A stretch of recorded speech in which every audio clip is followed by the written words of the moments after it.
Hello, and welcome to the Nurturing Resilience podcast. You've reached the visual recording of my show. I'm Leisha Nelson. Essentially, this is a podcast for cultivating connection, belonging, and safety through stories of triumph and post traumatic growth, sprinkled in with some magic and some spirituality. I'm really glad to have you here. And this really is the visual side. You can also find just the audio side through Substack. If you have any questions, I can put it in the comments below on how to find me and where to listen to just the audio portion. But I really wanted to provide a visual perspective for those of you that don't necessarily listen to podcasts, are more of a visual person, or spend more time on YouTube. So that's the point of having a separate channel for that. I wanted to start out by talking about what is this podcast and why am I doing this podcast? It seems like these days podcasts are all the rage. This is what everyone does. They start a podcast. And it's something that I've wanted to do for a while, but I haven't. I've just been holding back and waiting for the right opportunity. And at the beginning of the year, I finally received enough signals and messages from the universe and from friends that now is the time. This is when we go. So it's not just any podcast. Really, this is a podcast about cultivating connection through storytelling. A little bit about me. When I was going through graduate school as an occupational therapist, I ended up working for one of the professors as a graduate research assistant. So I essentially helped her with her research, and I also had to do my own research as part of graduating from the program. So the research that I ended up being the most interested in and helping was what's called narrative style, meaning it's research through storytelling. And in research terms, some of you may have heard qualitative versus quantitative. So quantitative is really what's usually out there when you're reading research and finding the latest information. But there's this whole area of research on the other side called qualitative, which is really we're looking at the quality, we're looking at the essence, and we're doing our best to put that into quantitative data. So what I was involved with was interviewing people that had sustained a spinal cord injury. And we were looking at those stories about what made it so that they could access the community again. I forget my exact research framed title. But really, for those that access the community, why, how, what was that experience like? And it was during that time I really fell in love with narratives. Narratives are a big piece for occupational therapists. It's how we get to know our clients. It's how we get to understand their lived experience. And after an injury or after a huge change, such as a spinal cord injury, how, as an occupational therapist, can we help them return to the life that they had before as much as possible while navigating those huge changes?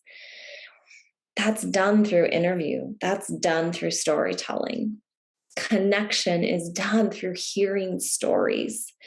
And it really instilled this love of asking questions, understanding people at a different level, really understanding where they're coming from. So the other side of the research I was doing with this professor is she was looking at resiliency. She really wanted to dive deeper into, if someone has a stroke, what is it about them? Is there something there that makes them more resilient? Why is it that some people have a stroke? And I don't mean this lightheartedly, but essentially their lives are ruined. That's the perception. Versus someone has a stroke and they're still participating in the community, participating in their daily life activities. And she really wanted to study and understand what was it about certain people that made it after a huge change in their life that they were resilient. So here I am, like 12 years later, diving into this resiliency again. And I've gotten there full circle after becoming a somatic practitioner, starting to really understand the nervous system. And we're going to dive into this today. What is it? What is it that really, why do some of us like have this crazy life traumatic event and some of us heal and move on and some of us don't? And that is something I'm really interested in. I'm really interested in understanding people's stories.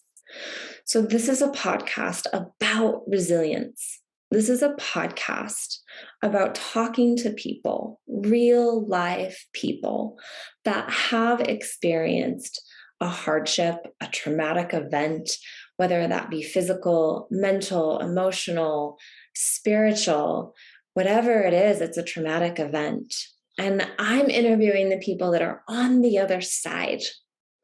Most times when we interview people that are in the depth, like they're still navigating, they're still swimming the dark seas, so to speak, it's really hard to see the big picture when we're in the midst of healing. It's really difficult to see the point, if we're going to make it, what's on the other side.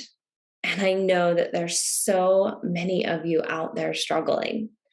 The last couple of years have been really hard. A lot of our previous traumas that we might not have dealt with are resurfacing.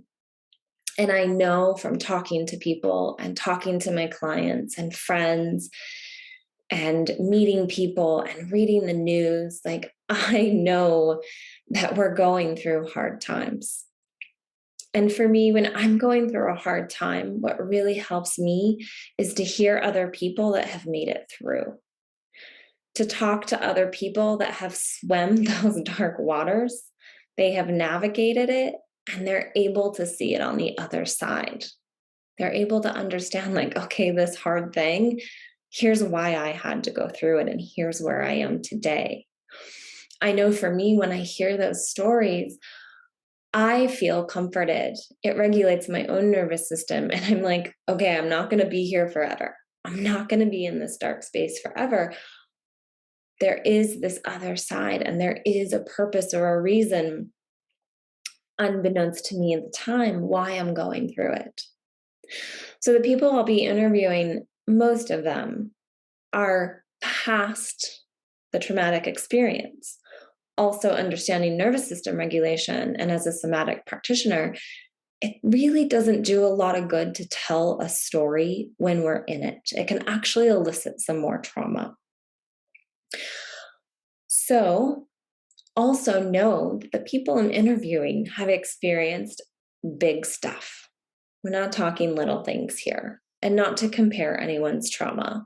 But I do want to say that there will be trigger warnings on most of my podcasts, because some of the information that we will dive into is not for the faint of heart. This is big stuff that people have navigated. And I'm here to hold a space for them to hear their story and have their story be heard. I believe that leads to deeper connection, deeper vulnerability, and more healing. It's a big part of nurturing resilience, is to be able to share your story and be heard. And that's really what this platform is for. It's a space where people get to share their story and be heard, be seen and be witnessed. And it's a space for listeners to understand that you're not alone. You're not alone in your suffering. And that is one of the things that comes through when we're in these dark spaces, is that we feel alone. We feel isolated. We think our experience is very unique and only us has experienced it.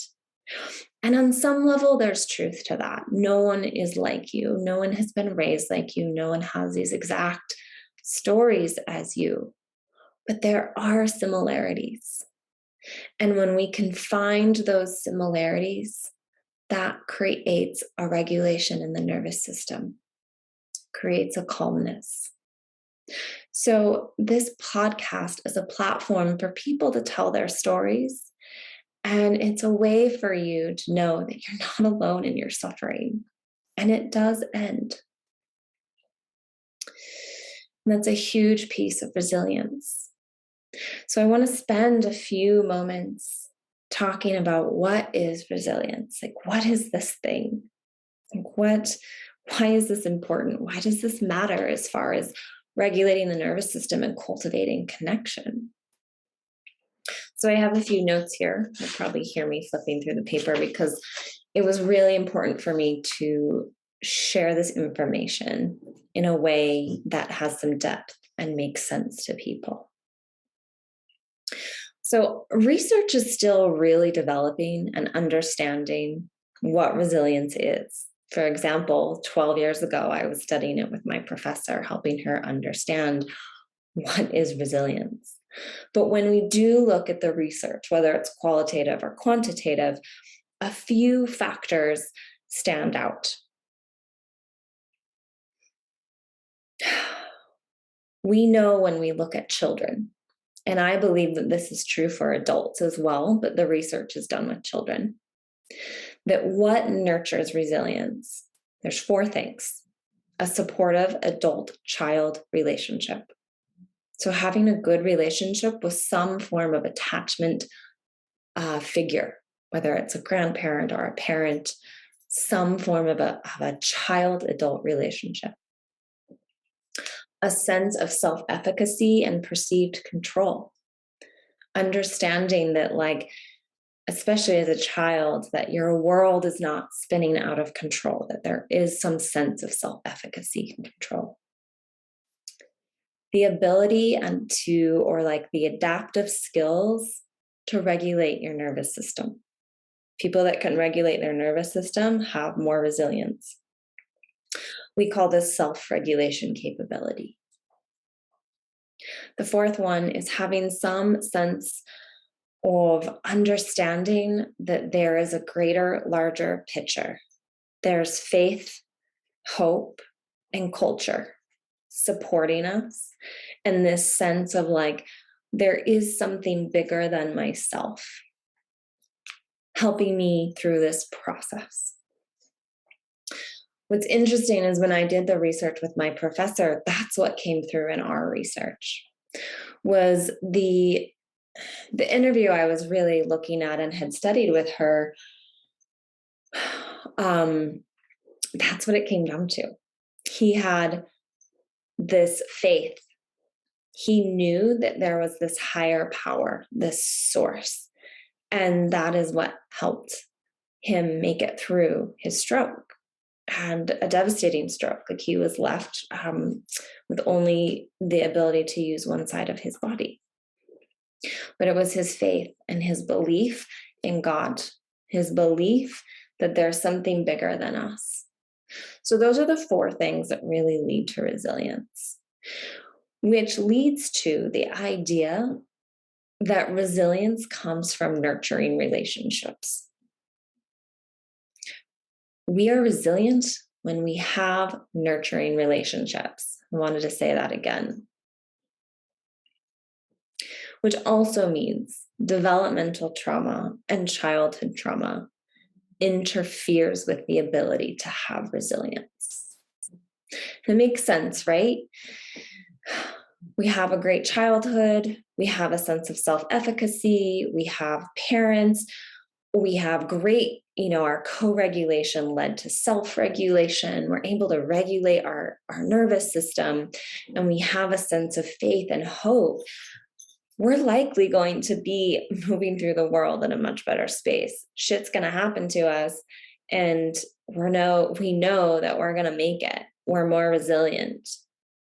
Versus in the situation, unfortunately, that a lot of children experience today, they don't have a caregiver, like an attached caregiver that's offering them a good relationship.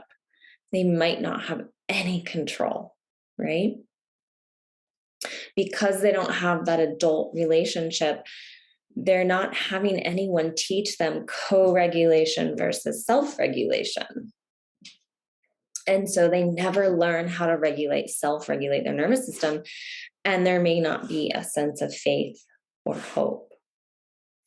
I do want to say that I'm introducing my dog Kiva. Where I record these podcasts, I'm in my office and she hangs out with me, and my desire is to have these podcasts be very natural, very, very natural, very organic, which means you will hear her snoring and shaking and moving.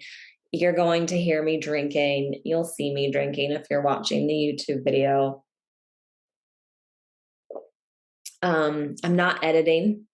This is just how it is, raw and natural. I am just speaking. Nothing's written down other than these few notes about resiliency. Like, this is as raw as it gets, which is how I want this. So that's my dog Kiva. You may have heard in the background. Back to resiliency. So as a child, if you don't have those 4 things in place, if there's a lot of developmental trauma, it's going to be very difficult to be resilient. You grow up, life is hard. That's the perspective is life is hard. Bad things are happening, and when bad things happen, it's really difficult to make them through. It's really difficult to understand that there's a whole other side. There's a tendency to get stuck and lost in the trauma itself. Some of the things that also lead to less resilience is a chronic feeling of not belonging. So again, as children, we're talking about like being bullied, or families that maybe don't nurture our individuality. There's going to be this chronic feeling like you're just not part of the family, you don't belong. And that's the case. So if that's the case, again, it's really difficult to regulate your nervous system, feel like you have a sense of control. So what is regulation? Why is that so important? Excuse me. Regulation is the ability to manage our emotions, calm ourselves during heightened situations, and to be able to do this while in relationship with other people. So not only on your own, if you're experiencing something yourself, but to be able to also do this when in relationship to others, like during a fight, during an argument.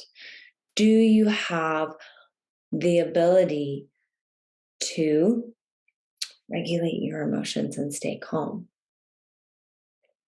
Do you have the ability to even recognize when you've stepped into fight, flight, or freeze? And if you do, how do you move through that? All of that are aspects to regulation. Trauma, developmental trauma, plays a huge role in whether or not we can do that as humans. And I don't want to dive into that today. I speak a lot of that on my Instagram, in my Facebook, and maybe I'll do a future podcast about it, about how trauma changes the brain. So the more trauma we have, more often than not, it changes our brain and it changes our ability to regulate our nervous system. So if there's an inability to regulate your nervous system, it's not your fault. This isn't a like, oh, you don't have regulation, you don't have resilience. That's not what this is about. This is about starting to understand, what are the tools, what are the ways that I can start to work with my nervous system so that I can learn to regulate myself, because I know that this leads to more resilience. This leads to nurturing ourselves, nurturing our resilience. We learn regulation as children from our parents. It starts out as what's called co-regulation, working with someone else to help us regulate our nervous system. Because as a newborn baby, we don't have the capacity or the capability to regulate our nervous system. Our brains aren't developed enough. Our nervous systems aren't developed enough. Our sensory system isn't developed enough. We're completely dependent upon our parents. Completely. Co-regulation is foundational for neurosequential development of the child. Big words, right? What does that even mean? Neurosequential. It essentially sets the child up for the steps of the brain development to happen in the order that it's designed to happen. So the more self-regulated the adult is, the more co-regulated the child will be.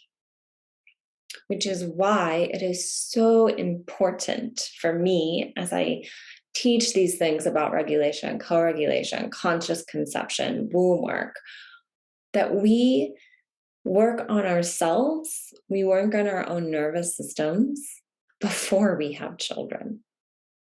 Because those children are going to ramp up our nervous systems. But if we're not regulated, we're not teaching co-regulation to our children, period. That co-regulation is what allows the child to neurologically develop. And eventually, what happens with the appropriate resources and love and care and connection and safety and belonging as a newborn, and these different attachment styles. And we can go into that into another podcast as well. The more the child has that, the more co-regulation the child has. It goes from external to internal. It's more natural for the child then to step into self-regulation. Let me repeat that.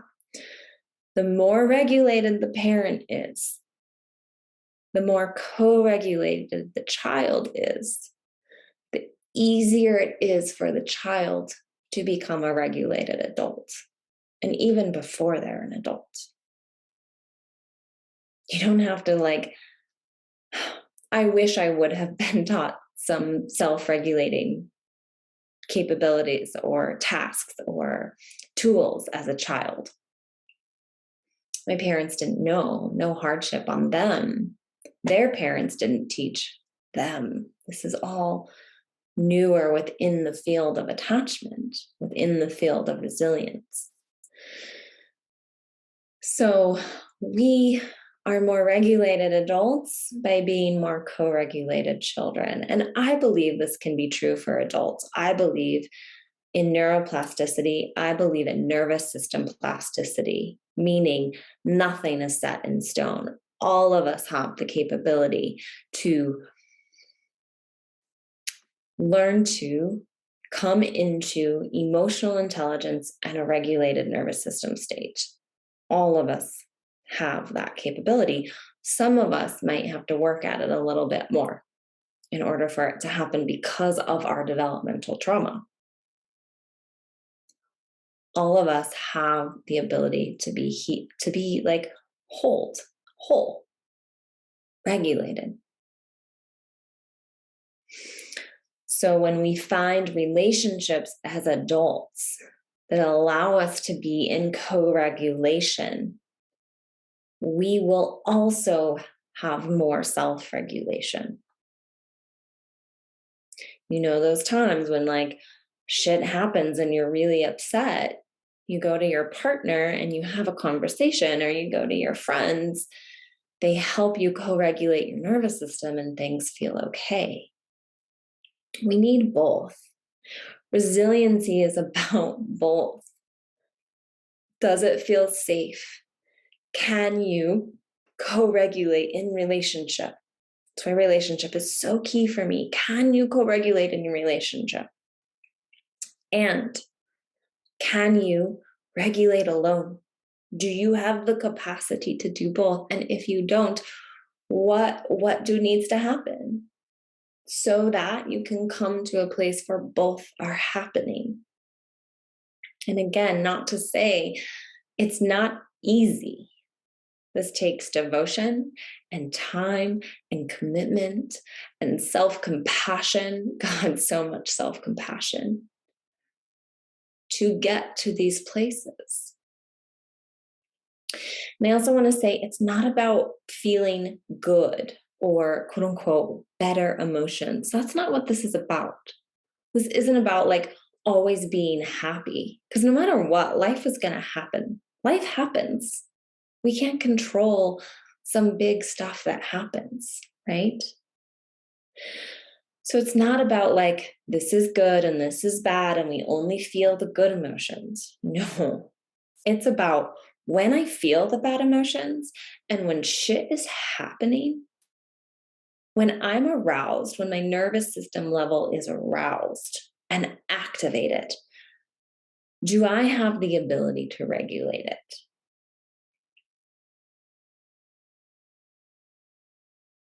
That's what it's about. That's what regulation is. So, again, going back to this co-regulation, with that comes this dance. And I love, for me, being that I've studied craniosacral therapy for so long, I look at craniosacral therapy rhythm as a dance. It's a wave. There's a high and there's a low. There's an in and there's an out. That's how our nervous system works. That's how our attachment styles work. They work in waves. Healthy bonding comes from coming and going. Coming and going. So the more we can experience this dance with our caregivers, the more we can take that out into life and experience this dance in life. So again, connection. Co-regulation comes with connection. Connection allows us to grow and to heal. Connection allows us to build our resilience. If the social environment is chaotic and lacks this consistent feedback about safety or threats, it gets to be really difficult to differentiate between what is actually safe and what isn't safe. It gets really skewed in our minds. Children, or those of you that had a very chaotic environment as a child, their brains are wired to attune more towards danger, or like see danger in everything, like everything is not safe. And there's an inability to actually know within the body, like, am I safe or am I not safe? I don't know. Everything feels dangerous. And it limits our ability to actually to seek safety. So again, connection, allowing us to understand safe connection, connection with people that love you versus connection that's chaotic. Allowing you to heal the part of you that feels this isn't safe, life isn't safe. That nurtures our resilience. So besides developmental trauma, when having like a chaotic childhood, what other things can play into this? Because some of you out there might be like, yeah, my childhood was actually okay, but I have these symptoms. Like I have the inability to regulate my nervous system. So, what's going on with me? Epigenetics. If you don't know that term, go Google it and go down the rabbit hole of epigenetics. Fascinating stuff. Um, Usually it skips a generation, not always, but when they shocked mice, so the kind of the famous study that's going around right now that a lot of people are talking about is they shocked mice every time they smelled cherry blossoms. So the mice began to fear the smell of cherry blossom. Their little baby rats, their little babies, their children, and their grandchildren of the original rats were also fearful of cherry blossoms scent. Totally dysregulated their nervous system. So we're made genetically to pass on what is safe and what is not safe. And it made sense when we were gatherers and hunters, like, don't eat those berries. We used to have a much greater connection to our bodies to understand, like, this is good, this is bad. And that continues on. They have shown that grandchildren of grandparents who experienced the Great Depression have higher rates of depression. So epigenetics plays a role in how we feel and how resilient we feel, our ability to regulate ourselves. There's also prenatal and perinatal trauma. And I'm going to add conception, like preconception, conception, time in utero, the birth, and right after. Like that whole journey, if something's going on in there, like think about medical trauma too for babies or births, that whole thing can lead to a dysregulated nervous system. Some of us might have an inability to interpret our sensations correctly. And I don't love the word correctly here. I can't think of a better way right now to say that. But it means that I might feel something that isn't dangerous and is fine and safe, but my body, the way my body, my internal landscape interpret it, scratch that, the way my body perceives it is that it's not safe. It dysregulates my nervous system. My internal world isn't telling me things correctly about my senses. That's called interoceptive dysfunction.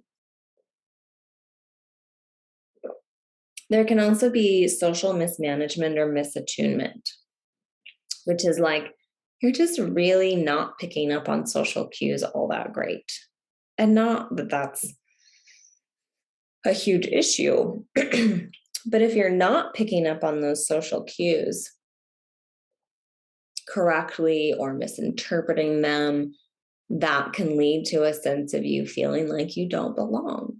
You don't belong to your social setting, your social environment.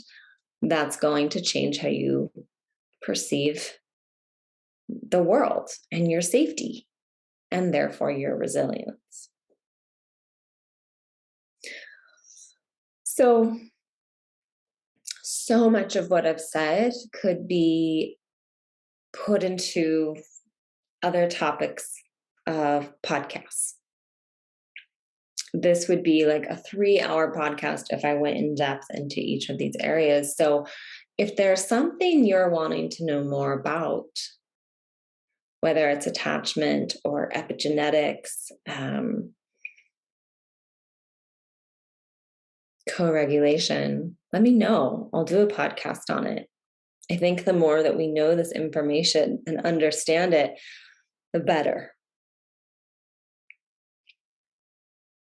Leela Levinson said, telling our stories help us heal. And I spoke about that in the beginning. When we're able to piece together a traumatic story and form it into a narrative. And we're able to share our narrative, that allows us to externalize the experience. And from a somatic perspective, from a body perspective, it moves the energy out of our body. And whether you want to move your energy out through movement and dance, or your throat and your mouth, it does the same for the body. Telling our story allows us to be seen, to be heard, to recognize that we're not alone. The experience becomes shared. We're no longer in isolation. Of course, there's many aspects to consider when healing trauma, when regulating your nervous system. It's not just about telling your story. There's many other pieces, many other ways. And telling your story is a very powerful way. Like I said also in the beginning, it lets other people know, like, oh my God, you went through that too? Like, wow, I'm going through that. Connection. And as we heal, as we grow, as we move through the experience, our narrative changes. The story we tell ourselves changes. The narrative becomes, instead of like, this happened to me, this was horrible, I don't know, other narratives, life sucks, I'm never going to get out of this. As we start to cultivate more resilience, let's say, there's a shift in our narrative where the story becomes more about the triumph. There's really interesting research on this. I'm not going to go into it. About when the narrative is about you as the hero, those of us that have the ability to become the hero and recognize we're the hero usually, quote unquote, make it through the other side. We have more resilience. So as we tell our story, it allows this internal narrative to shift, where you're like, I made it. I'm a fucking champ. Look at me be successful.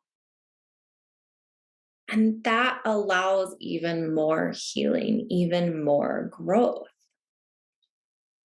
When we share our narrative and we start to shift our narrative to the hero, we're able to cultivate more curiosity and self-compassion, more compassion for other people. There's a willingness to be more, to explore, reach out to others into the world. And we start to include words like safety and connection in our story, in our narrative.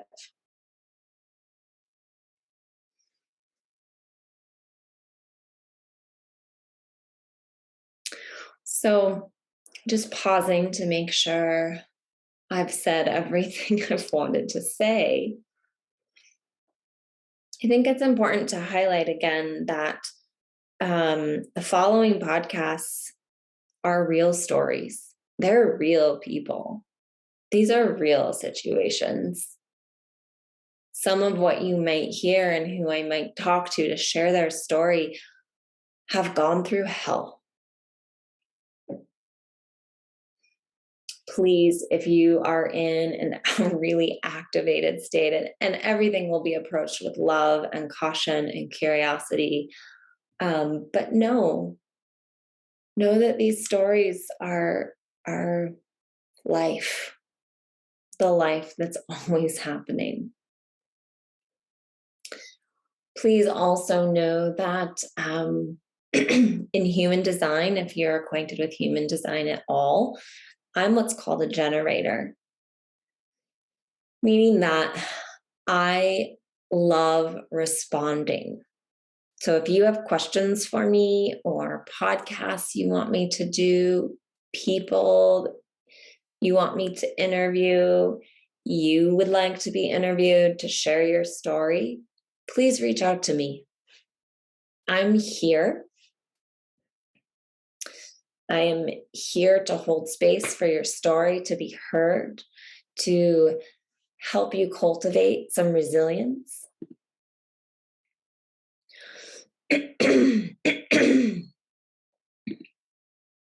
Sorry, I had some cough there. Know that I'm here. That's what this is about. There is no schedule for this podcast.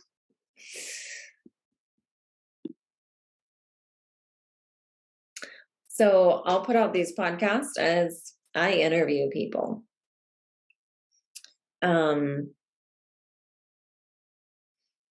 That's the flow of life force energy. We just ride it and we go with it.